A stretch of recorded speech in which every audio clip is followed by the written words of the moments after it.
ने बताया कि कोई लड़का उसे ब्लैकमेल कर रहा है। उसकी निजी फोटो उसके पास है।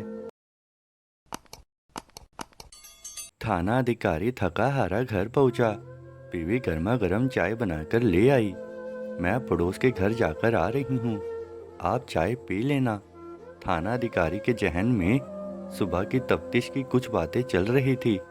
सुबह थाने पहुंचकर खबर आई, पटेल थाने क्षेत्र में एक लड़के ने खुदकुशी कर ली है। जब थानाधिकारी मौके पर पहुंचे, रोहन कमरे के पंखे से लटका हुआ था। बहुत ही विभत्स दृश्य था। लाश को नीचे उतारा गया। सुसाइड नोट्स पास की टेबल पर रखा था। कमरे को पुलिस ने अपनी निगरानी में ले रखा था। थानाधिकारी ने सुसाइड नोट्स को पढ़ा, जो इस तरह था।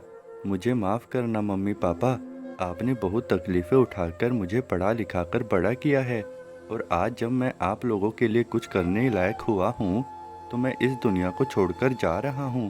पापा मुझे माफ़ करना, आपने मुझे ज़िंदगी में हमेशा लड़ना सिखाया, लेकिन मुझ में ही कमी रह गई जो मैं इस दुनिया से डरकर यहाँ से जा रहा हूँ। मुझे मालूम है आप यही सोच रहे होंगे कि आखिर क्यों मैं इतना बड़ा कदम उठाने जा रहा हूँ।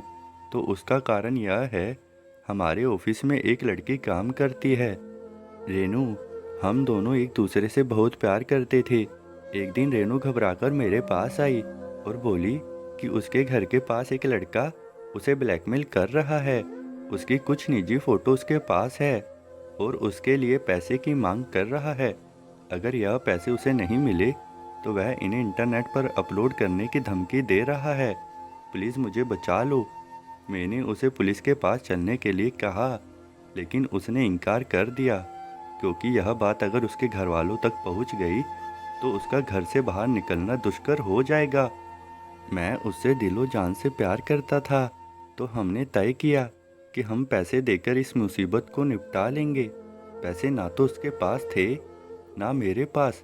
हमारे पास केवल लोन लेने का एकमात्र तरीका था। जब बात लोन लेने की आई तो वह बोली उस पर पहले से ही एक लोन चल रहा है, जिसके चलते उसे लोन नहीं मिल सकता।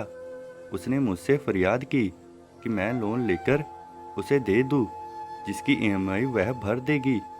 मैंने 10 लाख रुपए का पर्सनल लोन लेकर उसे दे दिया, लेकिन बाद में मुझे मालूम चला वह लड़का और रेनू आपस में मिले हुए थे।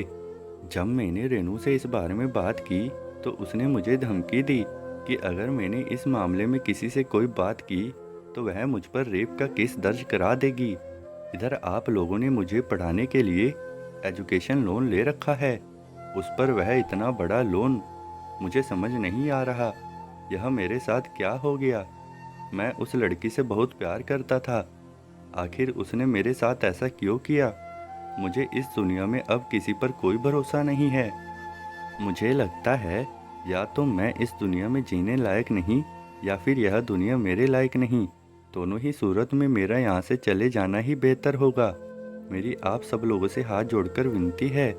रेनू ने भले ही मुझसे बेवफाई की, पर मैंने उससे सच्चा प्यार किया है।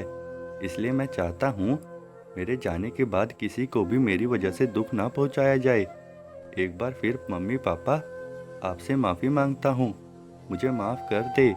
थाना अधिकारी यही सोच रहा था, क्या हर बार समाज में केवल लड़कियों के प्रताड़ना होने की ही बात की जाती है। कई बार रोहन जैसे मासूम इनके हाथों मारे जाते हैं और समाज कभी भी इस ओर नहीं देखता। ना जाने कितने दहेज के झूठे मामलों में आज तक मैंने दर्ज किए हैं, फिर भी हम बात करते हैं लड़का लड़की एक समान। जब एक समान है तो दोनों के लिए कानून अलग अलग क्यों। तभी थाना अधिकारी की पत्नी वापस लौट आई और उन्हें इस तरह विचार मगन देखकर बोली, अरे कहाँ खो गए, देखो चाय ठंडी हो गई। ऐसी और स्टोरी सुनने के लिए इस चैनल को सब्सक्राइब जरूर करें, ताकि आने वाली वीडियो आप सबसे पहले देख सकें। प्लीज़ वीडियो को लाइक, चैनल को सब्सक्राइब जरूर करके जाइए।